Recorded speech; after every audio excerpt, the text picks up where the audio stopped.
Now. Recording now. Hello, everyone. Uh, Uh, Hopefully, by the magic of editing, the No Limits intro is starting right about now.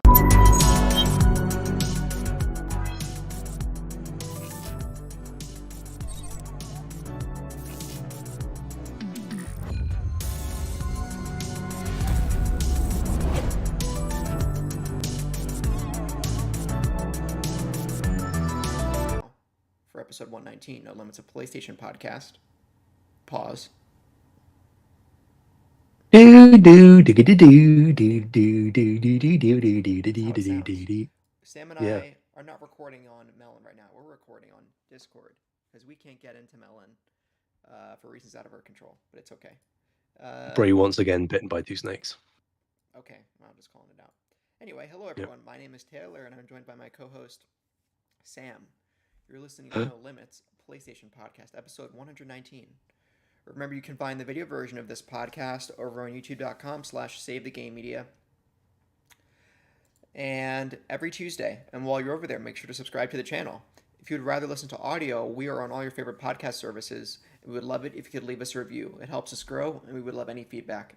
If you want to support us to get early access to all Save the Game Media content, head over to patreon.com/savethegamemedia and choose the tier that's right for you.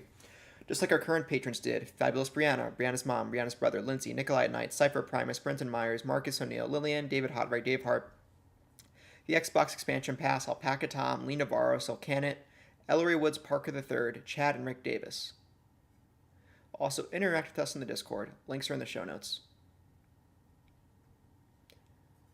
How we doing? Well, Sam. Sam, let me know in the pre-show how he's doing. He's alive, right? I'm dying. Nope. I don't. Nope. Don't do that. Um, I'm just I'm heavily bogged down by the a flu. I think it sort of spread around my house, one person at a time, and I thought I was safe, Oh but right. Last week you thought you were safe. indeed, Naive. alas, I was just the final victim in a wave of illness. Are other folks getting better? At least. Playing such a cool trick. Everybody else is perfectly healthy now. Um, so I Yeah. got to see everyone suffer and then think I was safe, and it's a cruel mistress. But now I'm outside of other lightweights, I am actually here for the recording. So Wow. sorry, Brie, not sorry. Um, Yeah, no, I'm good though. Like outside of the coldy, fluey stuff, I'm doing pretty good. Very busy as usual. Okay. But yeah, good. How are you?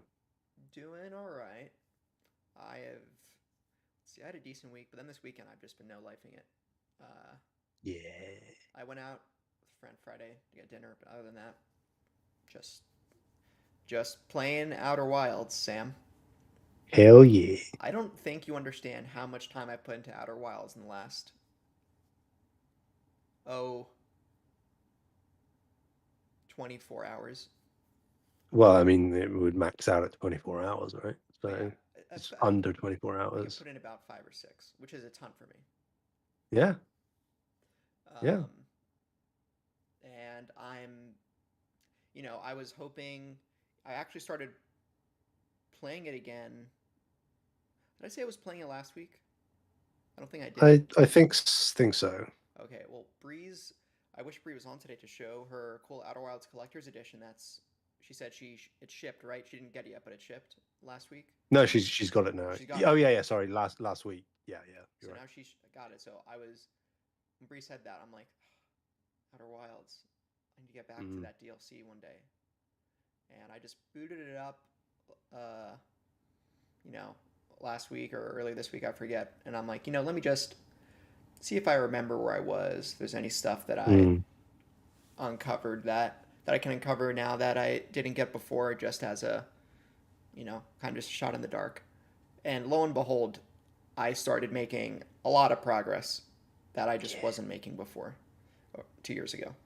And I'm hooked on the echoes. Sorry, for listeners to be clear, I finished the base game of the Outer Wilds in 2020, and I bought the DLC a couple years ago, and or maybe it was last year, and hadn't played it some and then dropped off, and now I'm back. So taking a bit Mm. of a break from Resistance, Fall of Man. It'll be. I think I'm gonna pick Resistance back up. I think today or tomorrow. Um, it's pretty easy to a little bit of a knock at Resistance one. It's kind of pretty easy to pick back up because Hmm. the narrative is pretty straightforward. The lore Yep. is deeper, but the plot is pretty straightforward. Yeah. So yeah. Um, anyway, yeah, been playing Outer Wilds, Sam, and Mm. oh boy, I remember why I this game is my sec. I don't know if I put it as number two, but it's in my inner circle for favorite games of all time, basically. Yep. And the DLC is it's right there. Um, I am. I will not give any more details than I had in DMs because many listeners go play this, including Bree. If she plays the DLC one day, you shouldn't know anything at all, really, Yeah. Yeah. unless you absolutely feel like you need it. Don't. I wouldn't ask others for where they're at or Hmm. tips, because it's a deduction problem solving type experience that every detail is technically a spoiler. Yeah. So I'm like I told you in DMs, at a bit of a gridlock now. I think in where I am in the DLC. Um, I think I know what I need to do, right, to beat it, but Hmm. um, I I know what the end item requirements are, but I need to get more information of how to perform those operations. So Mm. um, maybe the only question I'll ask, and I think this is useful for listeners who end up playing this, and I feel like the answer must be yes. Just because the game doesn't tell you that there's more to explore here in a given location on your rumor map, that doesn't mean that you fully explored all the secrets that there are. Oh my God, Toff's hurt destroying my microphone. Um, I don't think that means it still doesn't necessarily mean you've uncovered all the secrets or all the relevant information in that location, right? Just because it doesn't have an orange arrow next to it doesn't mean you quote unquote maxed out what you can find. Is that true? Um. Yeah, I mean, it's been a while, but from what I remember, it what you said is mostly true. I think it it does mean that there's not really anything uh major to uncover, but as far as I can recall, it's not. If there's not an orange indicator, it means that you've probably realistically uncovered everything in that location or about that thing, but you should probably still be able to do things that you haven't yet done in that place or with that thing. Yeah. All right. So you sort of, I think what it means is like you have all of the puzzle pieces now, but you haven't necessarily put them together. Oh. Hmm. Anyway. Oh, one sidebar. How screwed up did my mic sound when my cat was throwing it all over the place? I mean, fine on my end. Oh, okay. All right. Good. Like a tiny little shuffle, maybe, but nothing All right. Good. cataclysmic. So Okay. So maybe I do have everything I need, Sam, and I'm just a running in dum dum. circles. I did a similar exercise. I feel like I can't be alone in this. In the base game, you get clues and you're like, okay, now what? And then you kind of spin your wheels for maybe hours, and then it clicks. Hmm. And I'm spinning my wheels. I'm in the spinning wheels stage again at the moment. Will just make it feel all the better when you break out of that little phase Yeah. when it clicks. You're close. I know you're close. Oh God, Sam. I don't know. Hmm.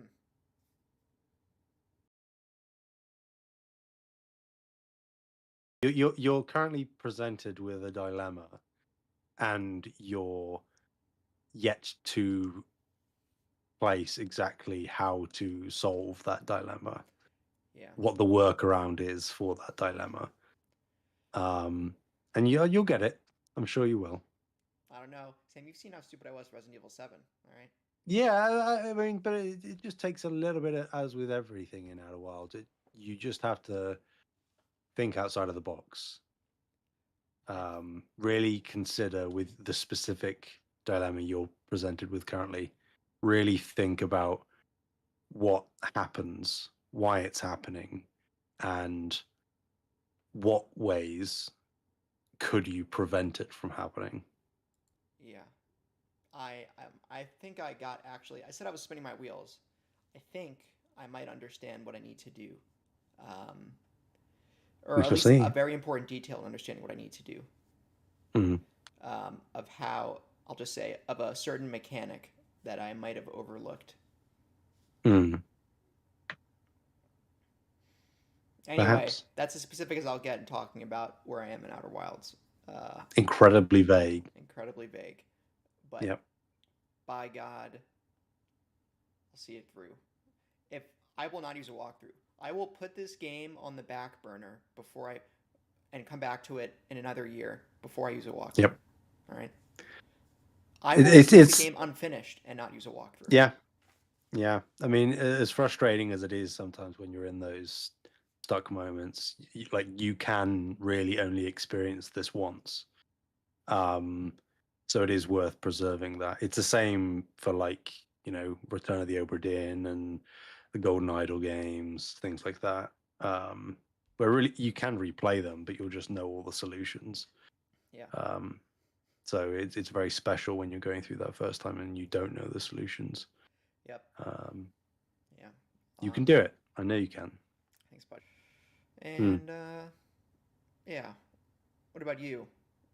I hope you've been taking it easy and not working through your sickness. That's a good joke. Okay. Um, I I will just preface. I will say. I said this on Are We Caught Up Yet with Bree, but I do want to give it a shout out here as well.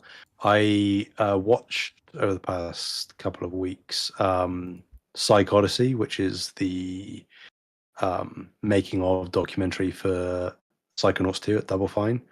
It's about 22 hours long. It's broken up into sort of at most an hour long episodes on YouTube, free to watch. And it goes from the very conception of the project all the way through, losing their publisher and iteration and changing game directors, being bought by Microsoft, COVID, all of that stuff. And it just sort of very intimately has dev interviews and general footage around the studio and how they went about making Psychonauts 2. And I'm not even a massive fan of Double Fine or Psychonauts necessarily, but it's just such a compelling and interesting watch. You've seen it So I all? highly encourage that. Yeah. I watched it all. Wow. Um, 33 episodes. yeah, it's very very nice that they sort of put it up into little bite-sized bits, and each episode is sort of generally tailored around a certain section of time throughout the development. It's all chronological, obviously. Um, Yeah, really good. Highly recommend to people, especially if you're interested in seeing sort of how the sausage gets made in terms of video games. Um, what else? What have I played? I've played through the first chapter of Rise of the Golden Idol. Okay. Um, I'm taking my time, obviously, and I'm busy, so I haven't been able to play more. Otherwise, I would have. And it's just as excellent as Case of the Golden Idol. Um, like you were saying with Outer Wilds, if people are looking for a bit of a deduction kick, both Golden Idol games seem to be really, really, really knocking it out of the park in that respect. I can't really recommend them enough. They're very simple, but essentially just point and click, drag and drop type things. But they are so good. And the little scenarios that the game has presented in the first chapter, they started off very easy, as you would expect, but they ramped up in difficulty real hard, real fast. So I dread to think what the remaining. I don't even know how many chapters there are, but probably quite a few. So I got through the first chapter, and yeah, highly recommend that. The other thing is that I can talk about now. It's not redacted anymore. Oh, Is please. Stalker 2. Um, I'm covering it for IGN. I'm doing all of the side missions and extraneous activities in the game. Um, yeah, it's so the discourse on obviously online hasn't been super positive about this game. There's a lot of arguing back and forth. The usual suspects sort of suggesting that the gaming media is biased or something. But I can categorically say, as someone who probably put in about 15 hours to the game prior to the day zero and day one patches, the game was broken. Like, it just essentially didn't function. Crashed relatively often, frame dropped into the 20s. Various key mechanics like quest progression, enemy placement would, you'd have a massive squad of soldiers just spawn in front of you randomly, and then obviously they'd gun you down, and because the game is punishing, you take maybe a couple of bullets and you're dead. And all this stuff was just happening over and over again. So the general discussion upon release was like, it it seems like it can be a good game, but it's hampered by all these technical issues. Um, and I was of that mind. Um, the day zero patch was 139 gigabytes, which was just a few gigabytes off the size of the game again for the day zero patch, and then the day one patch I think was 40 gigs or just under. So there's a whole lot of poor Wow. optimization in terms of scaling those patches. And you're playing this on Series S. I am, yes. So, what's the storage on the Series S? I forget. Is it only like 500 gigs, or is it a terabyte? I'm not sure. I haven't Let's really been see. paying attention to that, but I don't have anything else Oh, okay. installed on the S now currently. So I did have Starfield, but I deleted that a while back. So um 512. So you're, if you're eating up the base game plus all the patches, you have about what, 200 gigs? yeah, I mean it's taken up probably about half of Yeah. the drive. Yeah. Okay. Um, I will say though, to give Stalker 2 some credit, since it's been patched with the day zero and day one patches, far less broken. I'm still encountering a number of bugs. There's quest progression stuff that is still happening. They know that that is the thing, but that means that'll be fixed probably sometime next week, which is unfortunate for me, who kind of needs to really, get my work out at a decent click. I just can't progress with certain things. Yeah. Um, Besides that, though, it's unfortunate because I think that if this game was delayed or came out now but wasn't as bug ridden as it was, it would probably be a game of the year contender for me. The more I'm playing it, the more I'm enjoying it, um, and I think that it's got a niche appeal for sure, as Right. Stalker always has, as far as I'm aware.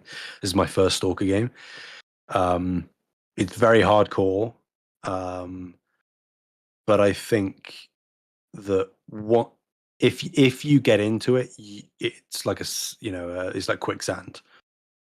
If you let yourself get stuck in it, you're going to be stuck in it for a long time. Um, Yeah. and I could very easily see myself playing this game for a long time after my work obligations are done. It's very compelling. That's Um, great. Have you played the originals at all? No, no. I did my research in preparation, knowing that I was going to be on this project, just to see what kind of mechanics I might be able to expect. What's the difficulty level? Is there any narrative elements I need to be aware of? I did that kind of research. So I know that they're like Metro aligned, but far more hardcore, immersive sim esque. alongside a little bit of kind of Daisy, where you're obviously having to manage your food and your water and all of that. Managing your carrying capacity, which is extremely limited, which I think is actually one of the key gripes I have with the game. Understand why, from a realism perspective, they have it, but you really can't carry hardly anything in this game. Um, yeah, so I would say, it's on Game Pass for people. I think I would encourage people to try it out. Um, if you're looking for something to play and you don't have anything.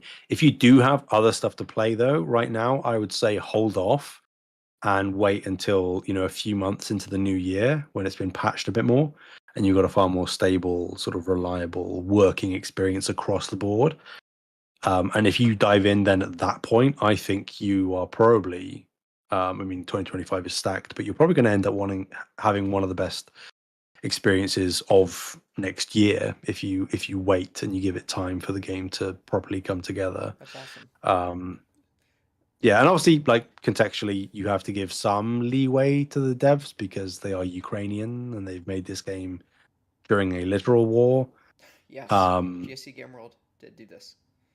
so, like, we all acknowledge that is contextual knowledge that everybody understands, both the media, the reviewers, and the players. We all know that. But yeah, it is unfortunate that the game right now is still, to a lesser extent, bogged down by some minor and, in some cases, some major issues. But I would encourage people to play it at the end of the day. Like it is very good. It's just covered a little bit in dirt right now. Once they wash that dirt off, you've got something really quite special, I think. That's awesome. I'm a Stalker fan now, put it that way. Yeah, the people who've played one or two or all three of the original trilogy have said similarly about those games. When they launched on PC, they were some of, like, especially Shadow of Chernobyl, one of the worst optimized games for PC. Mm, It's taken community patches a la Fallout New Vegas to help fix the performance in that game. yeah. So now, Sam, I just checked because I was curious. The Stalker Legends of the Zone trilogy that was ported to Hmm. console is like 40% off on Xbox right now, and Yeah. it's not on sale on PlayStation yet, but it's on PS5 and Xbox, or I don't know if it's on PS4. It's at least on PS5 and Series consoles. PC kept the versions they already have on there. So I guess pose the question to you, Sam. Do you think you'll go back to the trilogy in that collection? I don't know about that. I do really like this game, and I guess if it was on like a heavy sale, I might be inclined to do it, but um, just due to like the nature of my work and my backlog in general, I don't know that I want to add, 3 games to that. Um, Although that being said, I would say that when the exclusivity window for Stalker 2 ends on Xbox, um, if it does come to PS5, which I'm expecting it will at some point next year, I would probably pick it up on pick Stalker 2 up on PS5, I think, um, and have that experience there. Because I didn't obviously, full transparency, didn't have to pay for this version of the game on Xbox. Um, but I feel like me saying that I would play it for a long time after my work obligations ends, I would be far more inclined to do that on my preferred platform. Not that I'd be going for like the 1,000 gamer score or the platinum or anything, because it's a tough game and there's so much in there. It would be a real time sink if I tried to do that, but just to have access to Stalker 2 and be able to dabble in it here and there from time to time on PS5 would be really cool. So I think I'll do that when the time comes, if the time comes. I'm assuming it will. But yeah, TBD on the old Stalker games. I Okay. feel like I have a rough time more often than not going back to old games that haven't been uh the one I don't have any nostalgia or prior attachment to, and two haven't been updated or up-resed or whatever. Which I don't know if these old games have or not in this collection. I think they might have just been straight ports. So they were, I think they were up-resed a bit. They're not remakes. Okay. They still look like older PS3 era games, but they're not as, they're a lot better than the initial ports on PC before they were fixed by the community. Yeah. They also, So maybe, yeah, and like I say, maybe it's when it's heavily discounted, I might dive in. also the PC ports do not have controller support. Mm, So unless you want to play mouse and keyboard, you're relegated to nope. getting the console version. Yeah. Yeah, it's funny you mentioned, preferred platform PlayStation, as if evident by my stupid impulse spending this weekend. I don't really have a preferred platform, Sam. I think mine is always fluid, depending on really what I'm wanting to play or what I am playing at the time. Yeah, you have no allegiances. Yeah, I mean, like, I was playing. I was pretty hardcore on PS3. There with Resistance, and I'll be going back to it this week. That's like Outer Wilds. Came back to my PC for that. Granted, my save file was there too, so, um, Yeah. and you know, I don't know. It's another sidebar. I don't know how to put it in to word it well, but it's like, before I did the stupid impulse thing with the 3DS, I was thinking about maybe spending that money on a Series S or X on Black Friday just to have a box specifically for Xbox games. I don't Mm. know. It's That's called a PS5, Taylor. this is an Xbox. It's true, Sam. Yeah. um, uh, but I don't know. Like I like without being console worry about it. I like the idea of um, a piece of hardware specifically curated for a certain flavor of video game. Mm. So like the PlayStation, like, but it's so hard to with like decoupling it from like the corporate. I want my branding with the branding kind of thing. I want my Xbox on my branded Xbox. I want my PlayStation games on my branded PlayStation. My Nintendo games on my branded Switch. My Nintendo branded Switch. That you lose that with PC. I think part of it is that, at least for me, when we're introduced to games as a kid, it's on consoles, and at least for me, I have nostalgia for just playing a game on a specific box Yeah. because the game was created for that box, and I don't know. I lose that with PC, and sometimes it makes my sense of my gaming identity feel more fluid than I would like. Like, I wish I could just say, I'm a PlayStation guy, I'm a Nintendo guy, or I'm an Xbox guy without being console worry about it. Just like saying, yeah, I better align with one of these versus the other. But it's like, for me, I've just been bouncing around. I More, mean, yeah, more Nintendo and that's PlayStation than good. Xbox, but yeah. Yeah. But I still You like get want to an Xbox. experience the widest breadth of content. But like, I still want, like, I want an Xbox to play Starfield with my Starfield controller. Yeah, no, I understand that for sure. But For it's sure. like, it's kind of tacky. It's like, when you kind of peel back the layers, it's why. Why do you want it? Because the Xbox games want to play on the Xbox. But why? Just because an arbitrary reason. I'm like, well, I don't think that's good enough reason to spend, you know, say $350 on Black Friday for a Series X. Yeah. I mean, it's just about towing the line between fandom and fanboyism, right? Where, like you say, you can have the alignment or a preference for a thing, but there's no need to take it to an extreme where you're like, actively leading the charge on Twitter or something again for your corporation or against another corporation. You can have discourse about it civilly and just talk about why you like the X platform or why, um, which I think is healthy. I think that's perfectly fine. Um, like I very clearly have a preference for PlayStation. Um, Yeah, it is the sole platform I will play on given the choice. Um, so yeah, no, I think I completely understand where you're coming from. yeah. I That guess it's a bigger question where it's like, if Sony stopped owning PlayStation tomorrow and it was Tencent, Mm. Let's say that.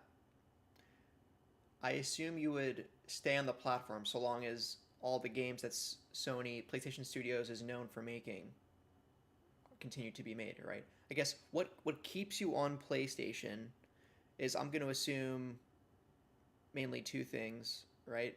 Maybe three. The the first party lineup of video Hmm. games, trophies, Yep. and then the third, which I'm a maybe on, the controller. For why it seems like you align so well to the platform. It's not Sony. Like, if Jim Ryan, if he's gone already, if Herman Holtz left, and if the whole leadership team went out tomorrow, like I said, Tencent came in, but PlayStation Studios was still making the experiences with the release schedule that, and the types of content that they've been making for, say, at least the past decade. Would you stay there, or would you think twice about being more fluid with maybe going to PC more or something like that? No, I mean, I'd stay there, um, because I think it's. I mean, the proof is going to be in the pudding over the next few years, but it's kind of already proving out, and I guess in previous generations has already proven out, where you transition from a leader like Andrew House or Sean Layden, and then you go into the Jim Ryan era, and now we're in the Holston Nishino era, and the experiences for the most part have remained consistent, and many would argue have actively improved over the years in terms of quality and substance and all of this, from first party lineup specifically, and also I would say from like user experience, from the UI, from navigation, from accessibility, from the apps and app integration available on the platform. All of those things have improved over time. Um, Mm-hmm. so as long as those things remain consistent, it doesn't really matter, as history has proven us, who is in control, as long as the experience itself doesn't change. If the head swaps out, but the head is still talking the same talk, and I guess in practice walking the same walk, my experience as a consumer doesn't fundamentally change. If Tencent came in and began outrooting what Sony fundament or what PlayStation fundamentally was, then I would second guess. But if they kept everything consistent, like who owns it doesn't really bother me. Right. Um, and I would say, like, you're right, like it's the games, it's the controller, it's obviously trophies to an extent. But I also do think it is the user experience of the familiarity of on PlayStation. It's sort of it's iterative and it's not the same, but PlayStation 3 had the XMB, and they've kind of still got that in a way. It's not the same, obviously, but they've still got that. The usual. The You're horizontal scrolling navigation. across a horizontal, indeed, um, and it's because of nostalgia and because of ingrained over several years, well, decades now at this point, I guess for me, it's like you just, even though it's iterative and there are differences between systems, you kind of just know how things work or how things are going to work. So you boot up your PS5 for the first time for me, and yes, the crossbar is different to PS4 and it's different to PS3, but I just instinctually know where to find things and how things are going to display, and which thing do I have to open to access this thing, etc., etc. Um, and I think that just ingratiates itself more and more over time, and that bleeds into the loyalty and the preferences. So, um, yeah, it would take a lot for me to shift away from a PlayStation preference, and it's a culmination of all of those things that have sort of landed me where I am. So, and I think that that's the case for most people, where it's just familiarity, right? It's what you grew up with. It's um, the software certainly comes into factor, but I think like the defining foundation of where you prefer things is what you grew up on, I think. Right. Yeah, a good point. I think for me, it's like specifically for Xbox, it's interesting because it's like, I think actually this is the real reason I think the underlying reason I was interested in getting a piece of Xbox hardware. I'm like, I never had an Xbox as a kid. I want, Hmm. as an adult, so many adults try to find the youthful experience that they felt they missed out on. And it's like I Yeah. felt as a kid, I felt like I missed out on the Xbox, and with the backwards compatibility with Xbox 360 and original Xbox discs, it's even more of an interesting proposition for me because it's well, all the major flagship games I could collect physically if I wanted to and play them on my up to date box. Yeah. And so that's where I'm kind of get more uniquely interested in getting an Xbox as compared to why didn't you just play all of them on PC, you know? Hmm. And there's that, you know, it's fun collecting physical games for older hardware, at least for me. I know for you I'm too, with like you you have there. a PS5, and like I Yep. just did with the 3DS because I'm stupid. But it's yeah. So, but then again, it's like then Game Pass Ultimate's $20 a month. However, I know at least two people who work at Microsoft who can get me discounts. There we go. Mates rates. So there you go. But yeah, I don't know. I wanted to talk about it, Yeah. but it's all That's interesting. so. I bought one last year and then I canceled the order for no You reason. did, Yeah, but and maybe in hindsight that was a smart move. I don't know. And then Is, that's the other do you thing. really need one? No, I don't. How many more years until the next one comes out? You know, Well, if rumors are to be believed, we're probably a year and a half at most. for the new So, Xbox, yeah, not a they Pro. the rumor. No, yeah, the rumor for the next Xbox generation was sometime in 2026. So, If I could find a Series S for 150, I'd call it even. yeah, I mean that would probably be fine. Yeah. But then obviously you're beholden to digital media, which is a problem for some, not for others. Yeah, that's true. Well, I don't have any So, physical Xbox games. It would be nice to get precisely, so it digital, wouldn't be an issue. Yeah. but anyway, enough about philosophies around collecting. Yeah. Um,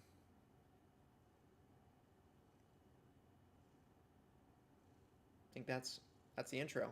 As we're 40 minutes in with two people. Yep. Talk. Okay, let's do it. Let's do it. All right, let's do it. Um, Sam, you want to read the first story I'll Mr. I'll K? do it. Yeah, I'll do it. Mr. Kellogg's. Sony, as unless you live under a rock, Sony has sent a letter of intent to acquire Kadokawa, parent company of FromSoftware. So Sony is officially in talks to acquire Kadokawa Corporation, which is the Japanese media conglomerate that has subsidiaries including renowned developer FromSoftware. As initially reported by Reuters, two sources confirmed to them that Sony and Kadokawa were in ongoing talks, and if successful, a deal and announcement of said deal could be made, quote, in the coming weeks, end quote. A day after the Reuters report, Kadokawa officially commented and confirmed that Sony was looking to buy. The comment in full reads as follows. There are some articles on the acquisition of Kadokawa Corporation by Sony Group Inc. However, this information is not announced by the company. The company has received an initial letter of intent to acquire the company's shares, but no decision has been made at this time. If there are any facts that should be announced in the future, we will make an announcement in a timely and appropriate manner. End quote.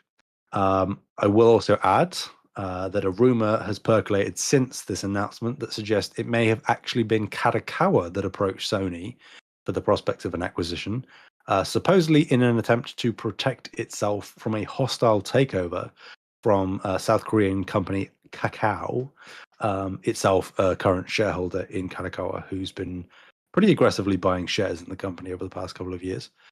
As such, this could explain why news of the acquisition talks leaked out. Um, I put here a presumption, which was to prevent or dissuade Kakao from buying additional shares, because typically acquisition news, certainly of this scale, doesn't leak and kind of blindsides everyone, whether you're an insider or a journalist or a gamer. You kind of don't really know about these things until they happen. Um, I didn't put here. It could also just be that once the rumor got out from Reuters, the stock price of both Kalikawa and Sony went up by like 40% or something. And I'm pretty sure, I'm not a legal expert, I'm pretty sure Kalikawa would kind of have an obligation to disclose to their shareholders what was going on. Especially if you aren't in the know and following these things, you kind of be like, why is the stock going up? That could also be part of the reason why Kalikawa decided to comment officially on it. Also, I will say, like, I didn't write it here because it's not technically relevant to a PlayStation show, but a large part, arguably the largest part of Kadokawa, is that they are a major anime and manga distributor in Japan as well, which would benefit. Hence why it's Sony, not PlayStation, looking to acquire. So I was just looking at the stock history for Katakawa Core over the past 5 days. mhm. On by close of business November 20th, their stock went up about 40%. Yeah. That it went up from about 3,000 yen to and it's now leveled out at 4,300. That's an average of about 43% increase. That's insane. Mm-hmm. For no kidding. I would if let alone if I was a stockholder. If I just had a I had a company and then I don't know some company came in and said, "Oh, we think your company's valuation is projected to be 40% better than it was yesterday." You're like, "What? Yep. Why? Tell me." Yeah. Yeah. So that makes sense. It makes sense that they would make a public statement given the massive jump. That's another thing. I Yeah. don't know in terms of stock ownership. Are shareholders given are shareholders under an NDA where no, it can't be under NDA where it's like anything the company tells its shareholders is public information, right? Or is that not true? I wouldn't have a clue. I don't know. Maybe I I should would, ask some business people. yeah. I mean, my natural assumption would be that there can't be any kind of NDA situation, but it could be more of like I could see it maybe being more of like a discretionary thing, maybe. Where if they are exclusively disclosing something to shareholders, it's kind of like a need to know basis kind of situation. Because if that information got out by someone else to a larger public, that could additionally affect the share prices in a positive or a negative way, and the shareholders might have a vested interest in not allowing that to happen. So yeah, I'm not sure, but it's interesting that we know about this so far in advance, even if something happening with it is only a couple of weeks away. Taylor, what do you think of this, Hmm. buddy? What do I think of this? Well, I don't like more mergers and acquisitions Hmm. as a general statement. It's less competition,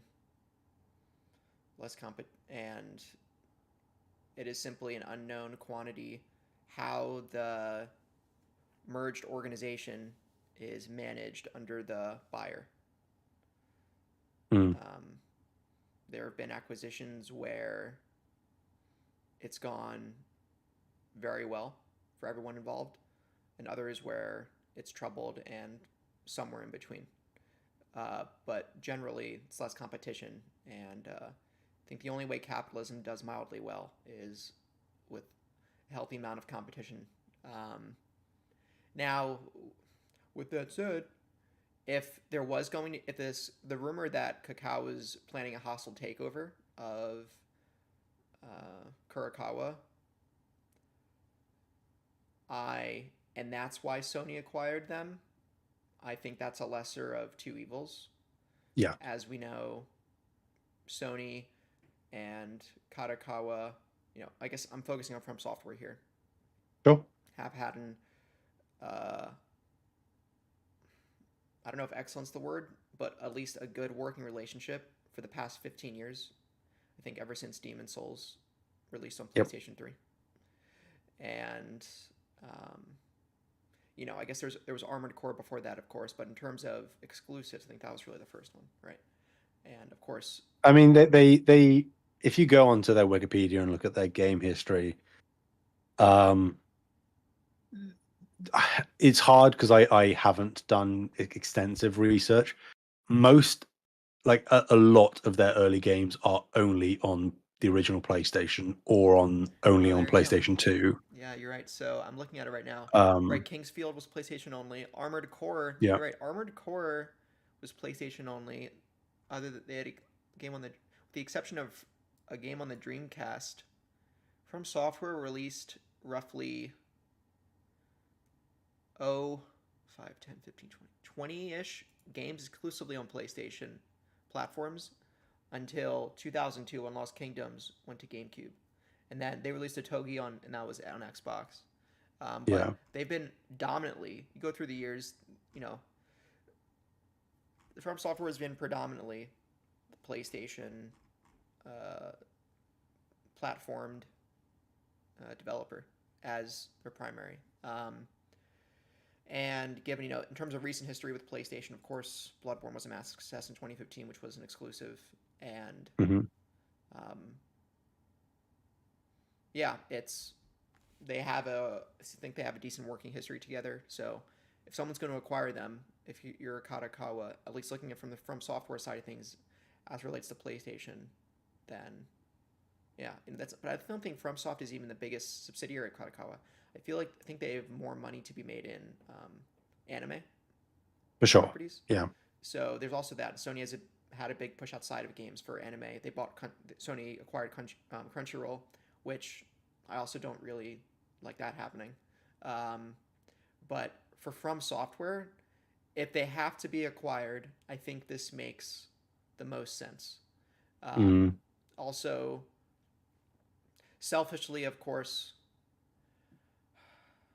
Sony might give From Software back the Bloodborne IP to work with if they haven't already, and yep, they could do more things with that franchise. I don't think this means that From Software games will be perennially Sony exclusives. yeah, There's simply too much money to be made in the world of Elden Ring, Souls, Sekiro. I guess Sekiro. I don't know. Yeah.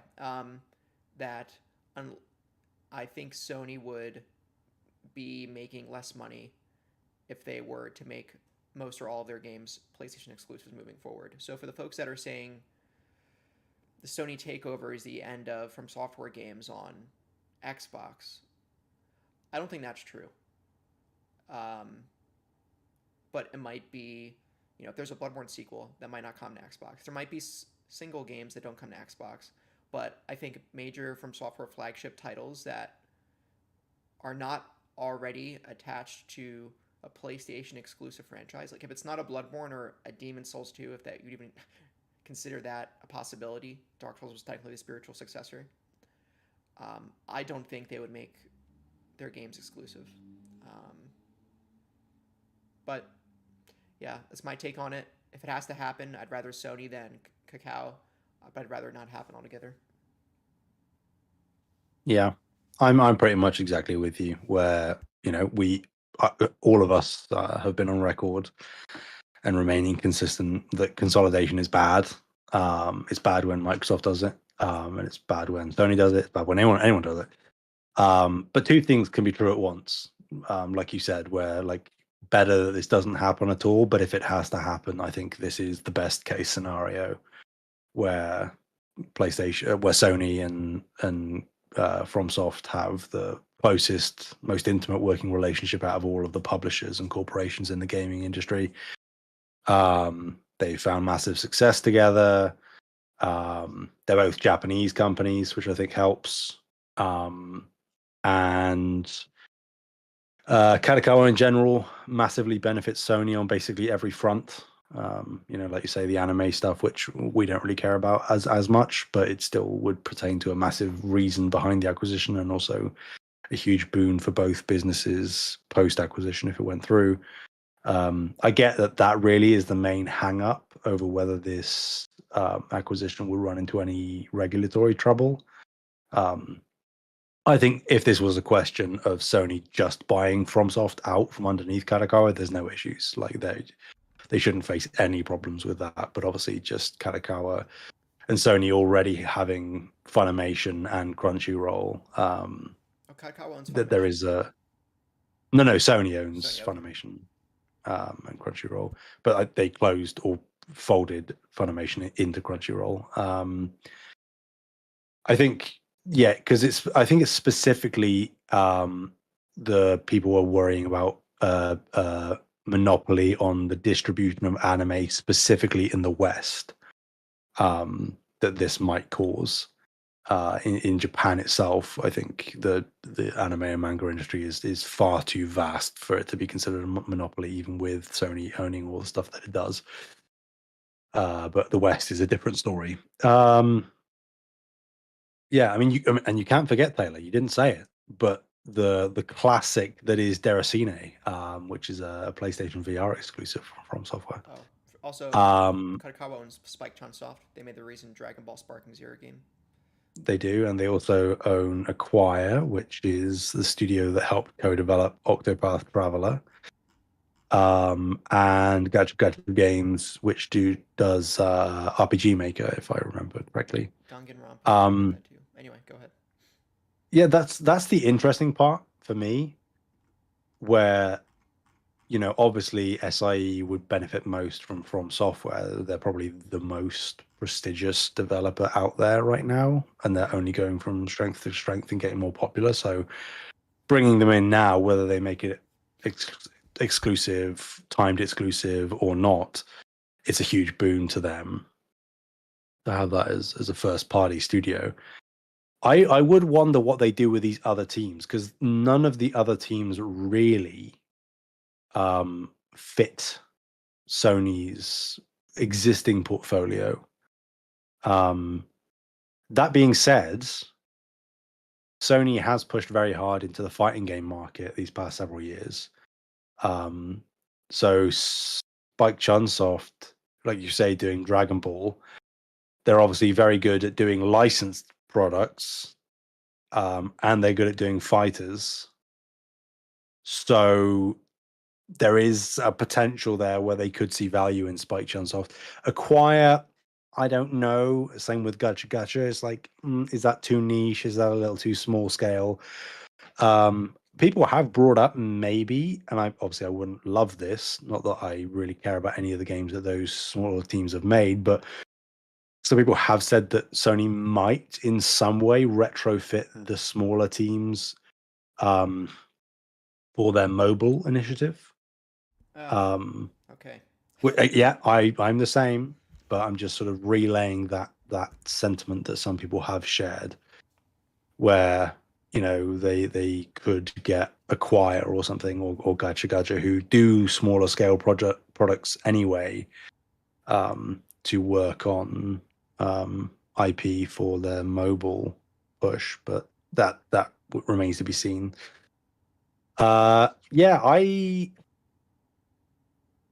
mean, when nobody is gaining anything, right? But if Sony acquire Kanekawa, PlayStation players aren't gaining anything that they weren't missing out on already, because From Software games are always available on PlayStation. But I think it boils down to, like you said, if Kadokawa and by extension FromSoft have to be acquired by someone, better it be Sony than, like you say, Kakao or Tencent or Microsoft or anyone else.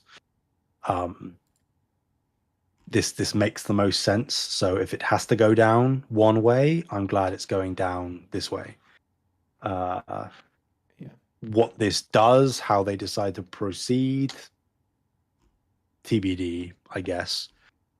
But Sony would then own Demon Souls, Bloodborne, Elden Ring, Sekiro, Armored Core. The only one they wouldn't own is Dark Souls because that's still with Bandai. Um, but yeah, I mean those are a lot of arrows in your quiver. Um, Again, FromSoft haven't been anywhere near this popular, and they seem to only be improving more and more and getting more and more into the mainstream consciousness. So it's a savvy move from Sony, not only for Sony for the anime, but for PlayStation for FromSoft.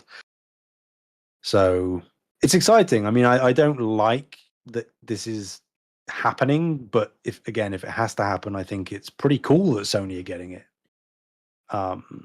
Because I'd be far more concerned if anybody else in the gaming industry was acquiring FromSoft.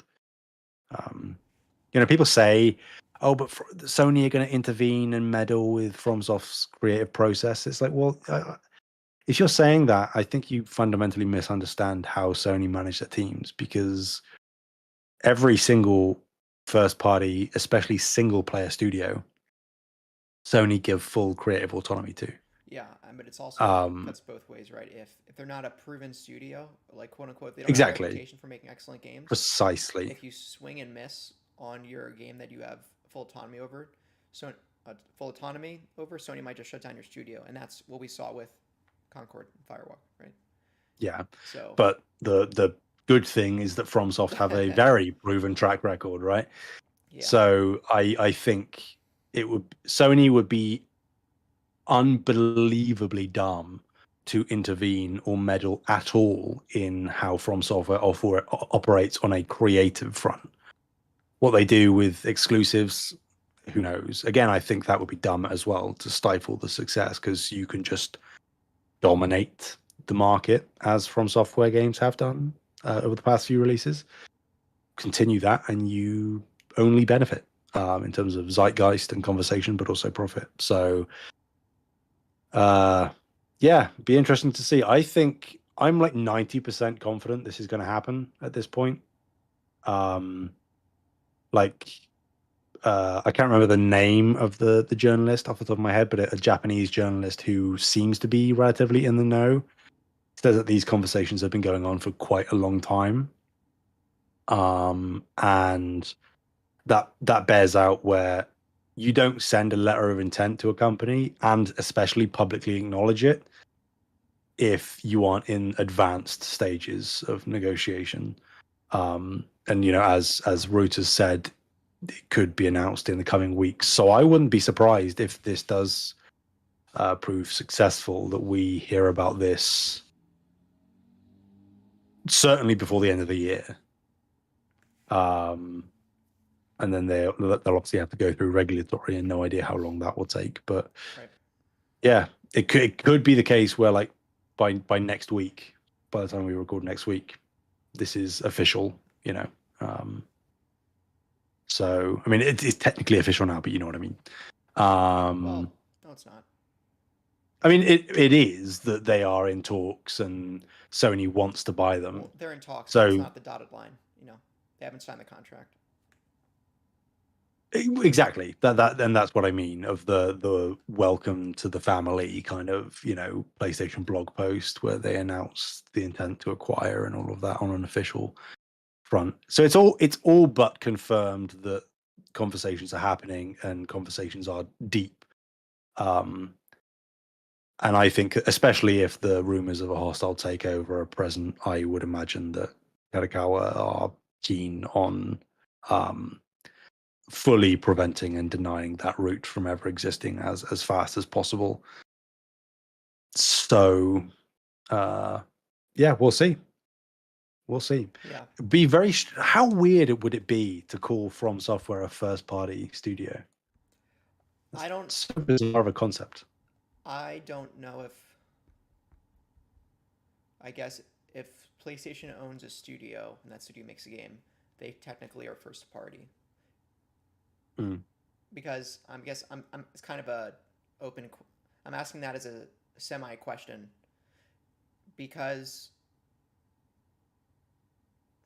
what Sony, for example, what Sony did with Bungie, they did not incorporate Bungie into the as an official PlayStation studio. I don't think, at least not yet. Like I don't think when Destiny boots up, you see the PlayStation Studios banner. You see a Bungie banner, right? Yeah. I don't. Well, no, you're right. Yeah, technically it would be first party if PlayStation buys from software, but yeah. So Yeah, I don't think they do the Bungie thing again, because the Bungie thing didn't work.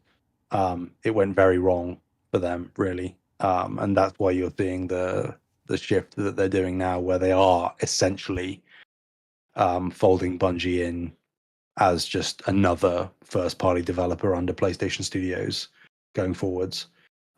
They are far less removed in an individual separate vertical as they were initially. Um, I I could understand if Sony decided to do that with FromSoft, but I think that they are going to be relatively risk averse and kind of just want to be able to oversee all of their chickens without having to dip into different pens, if that makes sense, to check on what's going on. I think they want a very unified, singular thing, um, and they bring From Software in under that. I think that does messy up the thing of like, well, if you're treating one first party as a multi-platform thing, what does that do to the rest of the studios case by case and their basis. general platform approach? Hey, we may end up there, Taylor. We may end up there. Sam, it's Um, if it's like if they're doing with we're seeing PlayStation games go to PC, it's less about the hardware than it's ever been before. Lego Horizons on Switch. Yeah, it's way more about the software. How does a souped up mobile tablet become what probably will be the best selling console of all time by next year? It's a software, Yep. right? Well, and if that software is exclusive to the tablet. But the point is, That's the catch-22, isn't it? well, Everyone Sam, says, "Well, look at Nintendo. It's like they have exclusives, but perpetual exclusives." uh, let me get back to the exclusive conversation again. I think what I'm really trying to say is, I think PlayStation. Well, no, I know Xbox is thinking that way, but I can't say the same that PlayStation was. I think what I'm really trying to say is at least there's a shift more towards how can we, big, greedy corporation, make the most money humanly possible. And before that philosophy was, and I think rightly so before, right? It was, um, well, if you make these games exclusive, then you'll build up a loyal player base that you can continue with to the next generation. And Sony did Yeah, that on PS3. It's PS2 going to PS3 to PS4. And then in the PS4, I think the PS4 era is really important because that's where we all built up, right, our digital libraries. mm, So it's now that you have a huge install base, a lot of the kids nowadays are going to mobile instead, but you have a huge install base of people aged, probably anywhere between 15 to 45 at the moment, years old, of people who already invested in your platform. So yep, you already know you're going to have an install base that stays with your content. So if you put it on other platforms, you probably don't care as much because, the race to digital preference for the consumer, for the most part, has already been fought. And it was mm, fought over the past 10 years, and right, PlayStation won that battle. The Xbox One failed at the worst possible time. Seriously. yeah, Um, yeah, you would have much rather that blunder happen in the original Xbox, and then 360 would have helped that create new momentum and kept it up until now. But yeah, so the point is, I think, yes, they'll bring games to other platforms in a case by case basis because I don't think there's an exclusive imperative for Sony to build a loyal console base anymore, considering so much of the new console ownership base or the new gaming base is much more mobile centric than our generation or previous.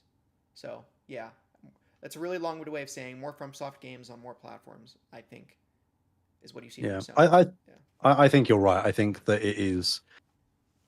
I think it's still going to be a fine balance to strike, where I think all of the stuff that you're saying is relevant. I don't think we're there yet. Where Sony certainly has the market dominance, they probably have the preferential treatment from most consumers, and that bears out in terms of the sales and whatnot. But I think for Sony to comfortably, not that I care about this, but for Sony comfortably as a corporation to believe they can maintain that dominance while spreading the field, I think they want to hold on to that exclusive strategy for at least a few more years. And then as the cloud market becomes less nascent and as handhelds start hitting the market, both from Xbox and from PlayStation, like dedicated handhelds, it will become, like you say, like a content wars thing as opposed to a console wars. But additionally, on top of that, I think you have the caveat of it's less where you access your games and how you access your games, where they can still be refined or contained like Nintendo within a given ecosystem, but it's the form factors and options that you provide the consumer to access that software that is the most important thing. Um, the accessibility of it, which inherently would include other platforms and cloud and mobile and all of this stuff. Um, yeah, I think it's a tightrope balance. I don't know how to walk it, but I think that Sony are probably a little bit gun shy about diving in right now, and they'll sort of play the game the old way for the time being. And then once those sort of developing markets or corners of the industry where consumers are tilting more and more in that direction, then they'll try and scoop up as much as they possibly can in the existing way, so that when they do eventually transition to the new way, they will hopefully have an even more ingratiated, dedicated base that will then just, well, because I've bought all of these games on PS5, or all my digital library is here or whatever, I'll just buy the thing that PlayStation put out, even if they are late to the punch compared to maybe Xbox and Microsoft or someone else. Yep. Interesting times. Sure. All right. Well, we'll see what happens there. Yeah. Let's see. Next, PlayStation Portal updates. As Brie, I think, got her 30th anniversary portal. Did she forget? Did she order Mm. it or send a picture up that she received it? Yeah, she got it. Yeah. Yeah. So the PlayStation Portal now allows cloud streaming in beta. So the portal has received a major update that allows PlayStation Plus premium users to beta test cloud streaming for select PS5 titles at 1080p and up to 60 FPS, which completely removes the necessity to own and connect to PS5. And the available Hmm. library is just over 120 PS5 games, and more will likely be added in the future or upon full release. So, Sam, was it? No, I feel like either you or Bree said I was crazy for saying this was going to turn into a cloud machine. Um, I can't remember. Um, I certainly wasn't expecting this. I don't know if I actively fought against the Oh, I idea was of this expecting it. happening. I was told I was a madman. That's the narrative I'm playing up here. They Okay, told me I okay. was Well, crazy, and I'm like, you can pin it on me. That's fine. I'll allow it. you think I'll play the Sony's part. gonna release sleek DualSense tablet and not invoke the possibility of playing games portably without a connection to a PS5 console? Really? Yes, that's exactly what I thought. Well, you're wrong, Sam. All right. Ah, No, this is cool. The only unfortunate thing is, um, you need to have a PS Plus premium subscription. So, mhm. for listeners who don't know, you actually can get a discount right now for Black Friday. I think it's 30% off. But Yep. usually, a PS Plus subscription right now, at the time we're recording, November 24th, 2024, is $160 a year. Right? Mhm. So, if you want to play PS5 titles via handheld cloud streaming, you would need to invest at MSRP about $360. Yep. And I guess what I'm trying to get at, Sam, is that it's cool that they're doing this, but I don't think it's a good value proposition for most consumers. At the No. amount of money you'd be paying for cloud streaming and for the Portal console, you could buy a PS5 digital console. Right, 360, Yeah. you could find we're seeing, I think, Black Friday deals on sale right now. Digital's going down to 380. Um, Mm. so, but for the enthusiasts, for people who have most of their software on PlayStation, are very engrossed in playing most of their playtime is PlayStation exclusives and whatnot. I'm sure Fortnite's going to be Yeah. on this too. What am I saying? Um, you know, it could be an easy portable option without spending more money if you're already invested in maintaining a premium subscription, right? Yeah. I think it's more of a Yeah. I view this more as a benefit for PS Plus premium members than I do for the general consumer. For sure. Yeah. And I think Like yeah, yeah. Go ahead. Sorry. undoubtedly it does pretty drastically improve the value proposition of the portal. Even though it's the, like you say, the additional investment of having to have right now a PlayStation Plus premium account, the fact that you can cloud stream games, um, I think, again, to a specific market, to a specific audience that is probably already pre-existing within the ecosystem, that does make the PlayStation Portal far more valuable, I think, rather than just it being a pure remote play device. Um, I agree that realistically it's not going to appeal to people, or it's not really, I don't think, going to, as it currently exists with a limited library, um, appeal to prospective buyers who have yet to pick up a portal.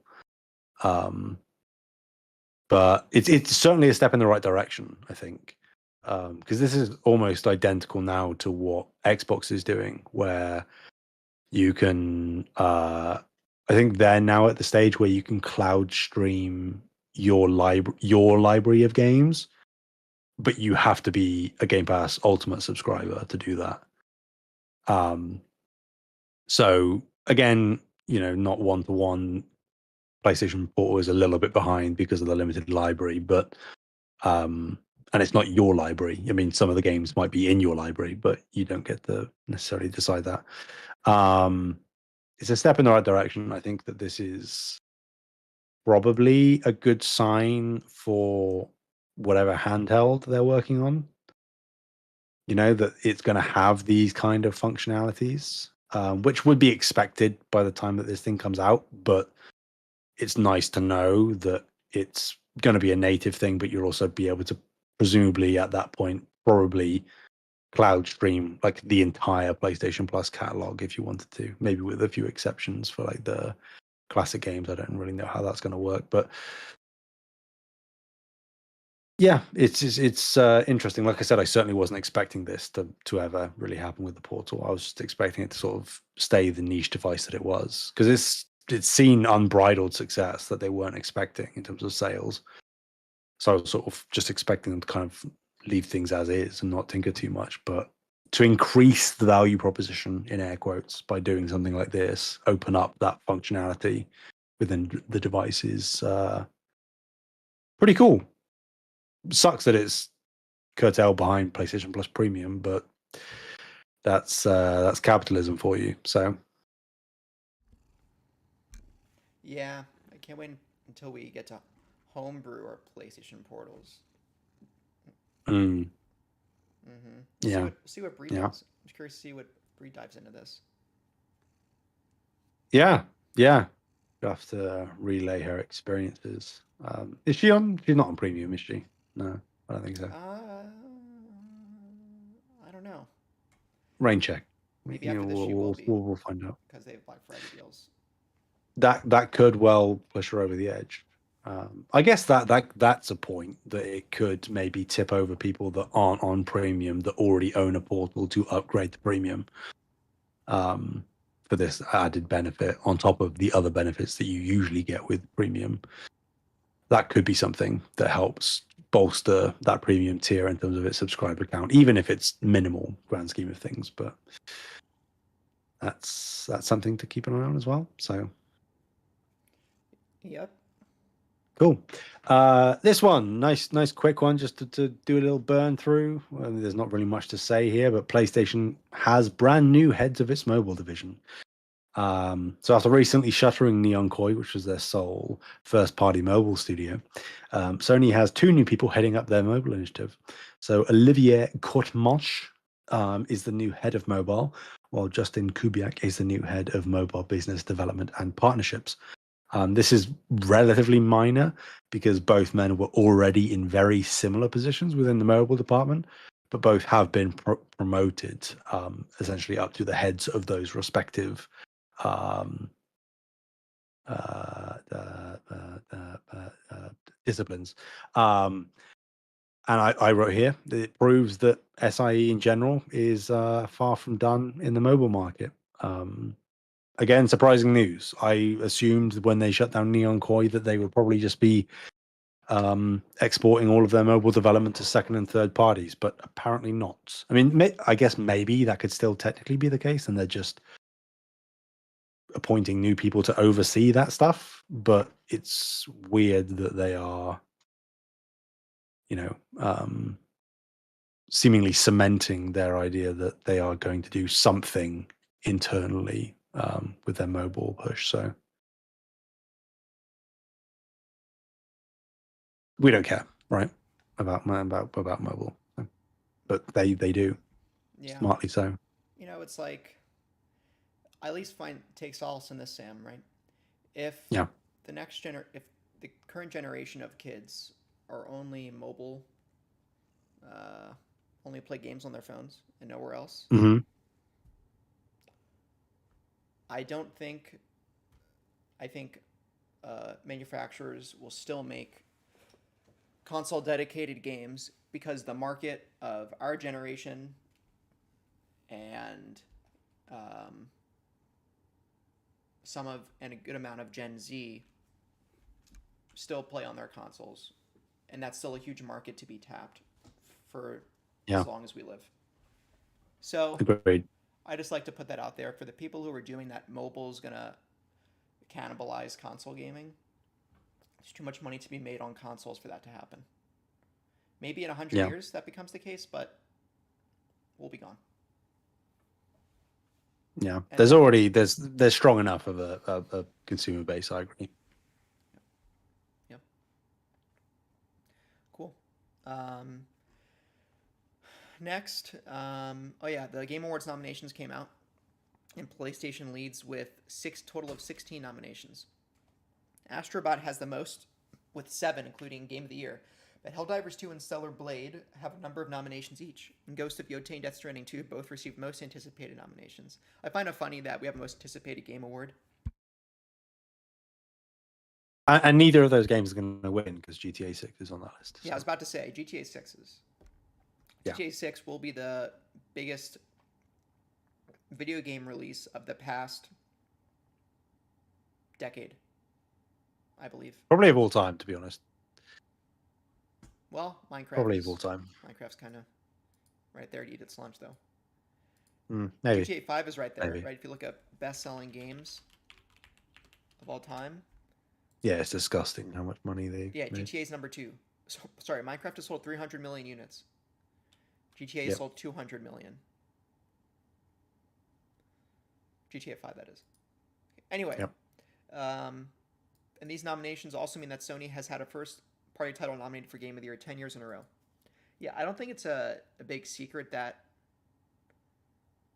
games journalists enjoy PlayStation video games, and I think I've seen a narrative online spun around where it's like there's a Sony bump amongst critical gaming journalists, right, compared to games that are not PlayStation exclusive.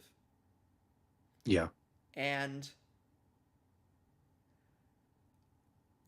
I understand where people say that are coming from, But I guess my retort would be, let's see, over the past, what was nominated in 2014 from Sony though? Uh, I think this might actually track from 2015, right? Because 2015 was 10 years in a row. 2024, 24. Oh, wait. 15, yeah, 16, 17. 20, yeah, Yeah. that's So from since 2015. 2015, So right? In 2015, you had Bloodborne. 2016, you had. Um, Horizon, right? that was No, 2017. What was 2016? 2016 was Uncharted 4, Yeah, you're right. So you had Bloodborne, Uncharted 4, Horizon Zero Dawn, Spider Man, and God of then War. Spider Man and God of War. And then right in 2019, you had. What you had Days Gone, Death Stranding. Yeah, I'm assuming Death Stranding was on that list. yeah, Um, sure.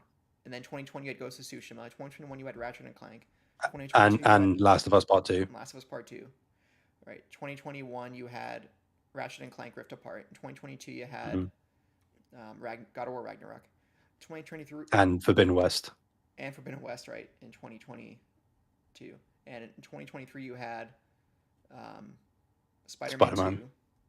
And then this year you have Astrobot. So I guess for the people saying that it gets the Sony bump, I think over the past 10 years, we've just had excellent video games coming from the console, irrespective of a bias. It's just they've made good video games for the last 10 years. And the Yeah, Game Awards is like, also, it's not a critical, like, it's not the Oscars, okay? The Game Awards is more of a promotional marketing ceremony than it is for one of critical praise. If you want those critical praise shows, I think the existing games more on the Dice Awards and Golden Joystick side of things, not so yeah, much the Game Awards. for You know, sure. like so just pe- people who are getting miffed over this, just I don't think it's worth the sweat. Um, but yeah, good, good stuff. So we'll see Yeah. how the Game Awards goes. I imagine if we can, we'll probably be live reacting to the Game Oh right, Awards. So yeah. What date is the Game that'll be Awards? fun. The Game It's Awards. the 12th, Oh, that's a little late. 12th of It's a little December. late, isn't it? Yeah. Let's see. What day of the week is that? That is a Thursday. Okay. Yes. Yes. We shall see some exciting stuff, hopefully. Another quick one, just rattle it off. Christopher Judge might be teasing something God of War related. Is he? Almost certainly not. Christopher Judge, who is the voice actor for Kratos in God of War 2018 and Ragnarok, went live on TikTok recently, and during the broadcast, he hinted towards multiple upcoming announcements. Though exactly what these are and where the announcements will be made are currently unknown. Quote, the next 2 weeks are going to be chock full of announcements and all kinds of good stuff. Thank you so much for joining us, and we will talk to you soon. And then he went, boy. Judge was also clear to point out that at least one of these announcements would supposedly be made on December 1st. Whilst the rumors of a God of War Greek Saga collection have been rumbling for a while, it seems unlikely that such an announcement would drop randomly away from a state of play, a showcase, or the Game Awards. I'm going to put this to bed. I am almost 100% confident that this announcement is going to be an official confirmation that he is voicing Kratos in the secret level animated show on Amazon, because there is a PlayStation episode in that show, and we have seen in the trailer that Kratos features. I imagine that is what this is going to be. Nothing more, nothing less. I hope to be wrong, but I don't think I will be. Oh, Secret Level has not come out yet. December 10th. Yeah. Interesting. So that's my presumption on what this is. That it's just going to be, maybe it's another trailer for the show, or it's something specific that PlayStation does to talk about the episode, because we don't really know all that much. We know Kratos and Jin Sakai are in it. That's it, really. So I think there'll be like We're happy to confirm that Christopher Judge is returning to voice Kratos in Secret Level. Watch it on December 10th. That kind of thing. Yeah. But God of War Greek Saga, I'd take it if you're willing to just drop that announcement out of nowhere. I will. Shadow drop. I was teetering around buying the God of War Saga on PS3. Yeah. However, sorry, the God of War Greek Saga collection would be basically the God of. Let me back up. What would be different about the God of War Greek Saga collection as compared to the God of War Saga on PS3, or just be a straight port? It would reportedly be every Greek God of War game. So 1, 2, 3, Ascension, and the 2 PSP games. Right, but they got that on PS3 in the God of War. They're literally called the God of War Saga with the golden font. But that's on PS3, That's on Taylor. PS3. So my point is that they're porting. It would be porting the God of War Saga from PS3, that the anthology that already released on PS3 to PS4. I mean, sorry, PS5. That's what it In is. a reportedly remastered type treatment. Oh, so they would beef it up from how it was on PS3. I guess that makes sense, Yes. right? God of War 3, instead of the God of War 3 base game, it would be God of War 3 Remastered that released on PS4. Maybe the others, Indeed. they And do they some would other give res. similar, yeah.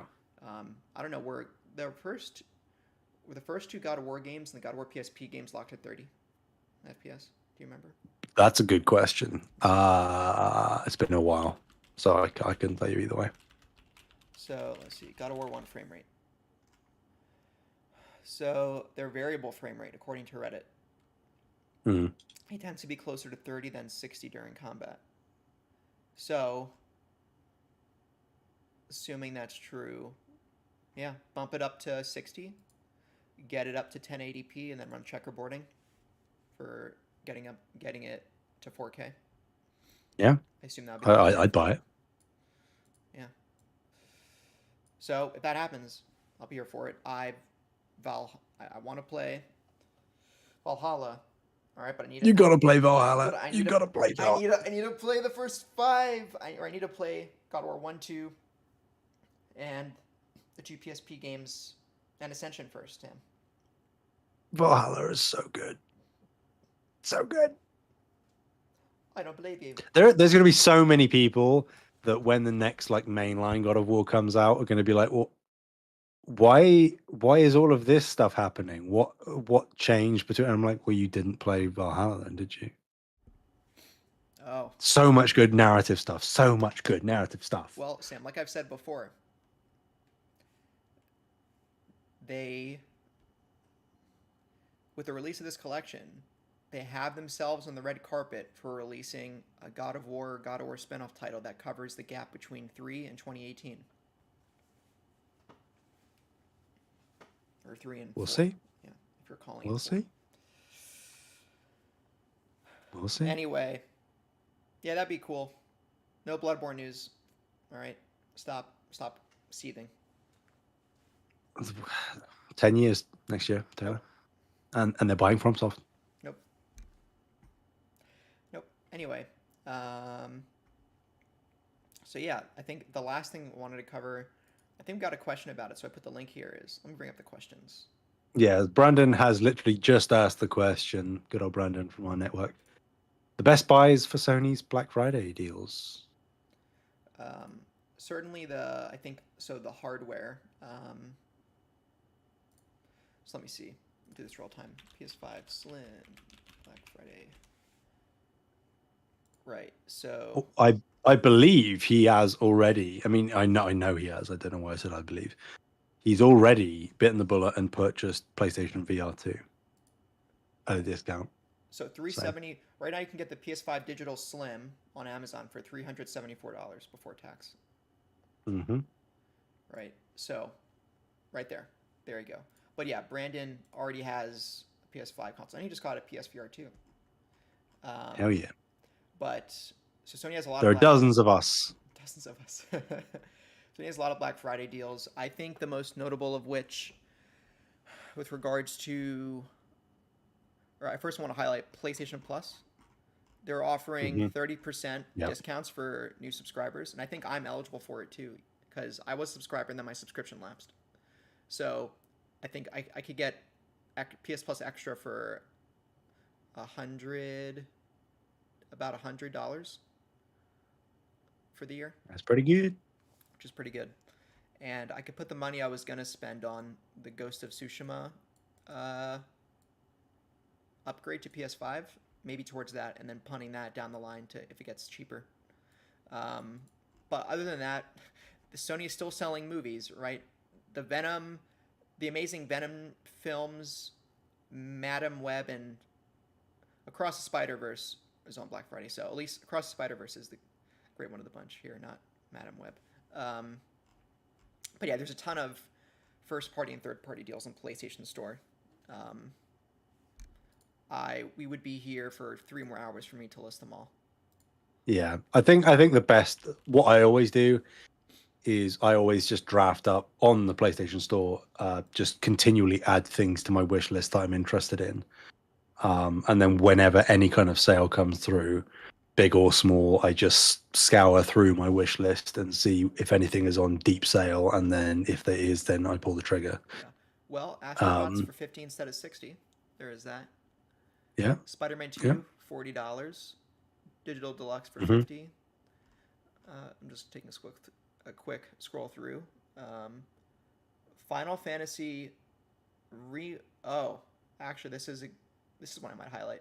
The Final Fantasy 7 remake and rebirth twin package is $60. Whoa. Yeah, yeah, that for sure. Someone who doesn't own either. God damn it, Taylor. Dragon Dogma, Dragon Dogma 2 is 50 instead of 70. Fine. Cyberpunk 2077 is for the Ultimate Edition is $46, Mhm. which is decent. Um,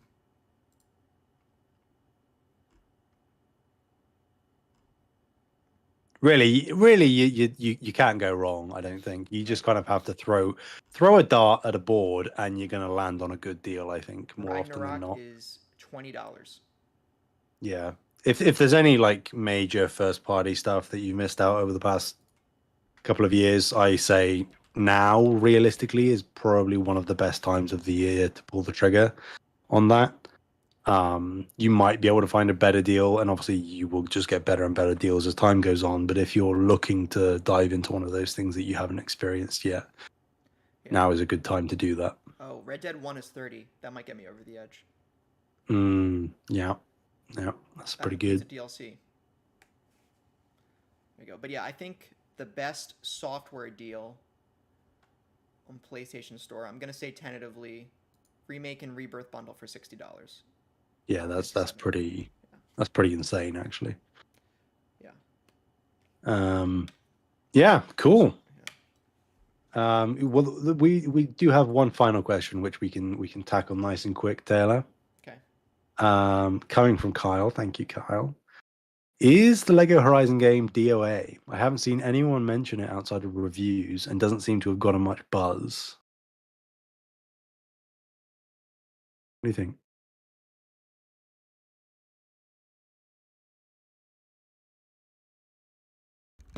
Sorry. Bree just texted me. That's all right. uh, do I think it's DOA? Um, Yeah. no. It Yeah. is a it is average, maybe not. It is an above average video game that it's an above average video game, and it's not bad, but it's not great. It's kind of middling Mm, from what I've seen, and it seems like it's a decent experience for kids. It's not a um, which is kind of par for the course for a lot of Lego games. So it's yeah. not DOA. It's just not spectacular. That's my take. Yeah, I agree. I mean, they were never lining this up as like a tentpole release, really. I mean, they put a good amount of marketing behind it, but I think that again is more to outreach and catch kids and get their interest in not only Horizon as an IP, but just buying the game in general, even if they don't care about the IP, because it's Lego. Um, I'd be very interested to see the Switch numbers, like what the sales on Switch are, because I think that that's really going to be the most important thing we can take away from this. Um, it is a again above average, but not far above average game from what I hear. So I think Sony obviously would have loved for it to have exploded and been like a massive hit success, but I don't think it's by any means cataclysmic or plan gone awry that it hasn't captured the zeitgeist in some massive way. I think it sort of came and went, and it did what it probably had to do. I would imagine reviews maybe a little bit softer than they were hoping for, but yeah, I think it's one of those is what it is games. It's not really a sign of anything. Um, maybe it's people just not super interested in Horizon, which I think is the wrong perspective. But customers always right. Although I think that has nothing to do with whether this game has been successful or not. To be honest, the Lego thing would carry it enough. So Yeah. All right. Sweet. And that covers it. Got a yeah. lengthy show today. What are we coming up on? An hour 40 minutes. Well, this is It's long. it's a sign of a good conversation. No, I'm not saying it's a bad thing. I was just. Stop saying you don't want to talk to me, Taylor. I get it. Okay, I I'm leaving. Okay. Okay. Bye. It's like that, is it? Okay, all right. Maybe I will go then. Damn. I can get more of you from the Kind of Funny subreddit, Sam. You're everywhere. No, please don't leave me. You and Bree could hold the fort down, I'm sure. No. Anyway, thank you all so much for listening. You can find us on YouTube at Save the Game Media, X, Twitter, whatever. Yeah, Twitter, Save Game Media. Kevin, do we have a blue sky yet? If we don't, we should make one, like now. Okay? Yeah. Yeah, Discord, Patreon, links are all in the description. Extra-life.org, you can still donate until the end of the year. Please hit that up. Sam, where can people find you? And that includes, do you have a blue sky? A blue sky? A blue sky? I do have a blue. I do have a blue sky. And as always, it is Sam Heaney, Heaney. There is no other Sam everywhere. Heaney who got it before you. No, the one and only. I mean, technically, when you search my name, it just comes up with Seamus Heaney, the famous poet. But obviously, I'm the far more prolific person out of the two of us, so not really sure what's going on there. Maybe I should just rename myself to Seamus, and then I'll be able to take all the credit. All right, well, check out Sam there. You can find me at a TPR or Taylor in the Discord, and Mr. Carter9, that's MrCarternine on PlayStation. That's about it. So, until next time. Bye. Peace.